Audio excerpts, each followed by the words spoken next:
एक फकीर हुआ अगस्तिन। कोई 30 वर्षों से परमात्मा की खोज में था।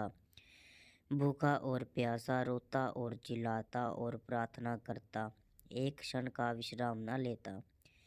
जीवन का कोई भरोसा नहीं है, परमात्मा को पा लेना है बस सब भांति के उपाय करने के लिए। वह बूढ़ा हो गया था, थक गया था, लेकिन परमात्मा उसे नहीं मिला था। बुढ़ापा निकट आ रहा था, मौत करीब आ रही थी, उतने ही प्राण की चिंता होते जा रही थी। एक दिन सुबह सुबह रात को रोकर भगवान से प्रार्थना करता कि मुझे दर्शन कब दोगे। सुबह उठा, नदी के किनारे घूम रहा था, सूरज उगने वाला था, किनारा एकांत में था, कोई वहां नहीं था। थोड़ी दूर चलने पर एक छोटा सा बच्चा उसे खड़ा दिखाई दिया, एक चट्टान के पास, बहुत चिंतित परेशान था। अगस्तिन ने पूछा, तू किस लिए इतना परेशान है और इतने सुबह सुबह अकेले समुद्र के किनारे क्यों चला आया।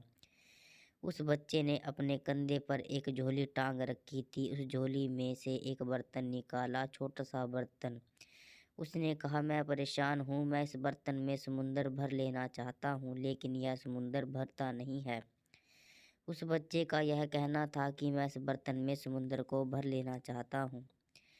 जैसे अगस्तिन के सामने कोई बंद द्वार खुल गया।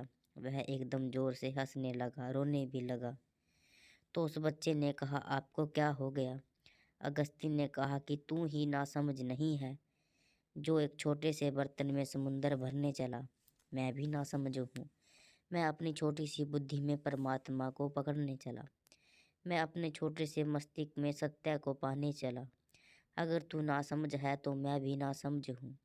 समुंदर की तो फिर भी सीमा है, लेकिन उस भगवान की कोई सीमा नहीं है। प्याली की भी सीमा है, समुद्र की भी सीमा है, लेकिन मेरी बुद्धि की तो सीमा है, पर परमात्मा की सीमा नहीं है। मैं तुझसे भी ज़्यादा नासमझ हूँ। 30 वर्ष से पागल था, मैं ईश्वर को जानने चला।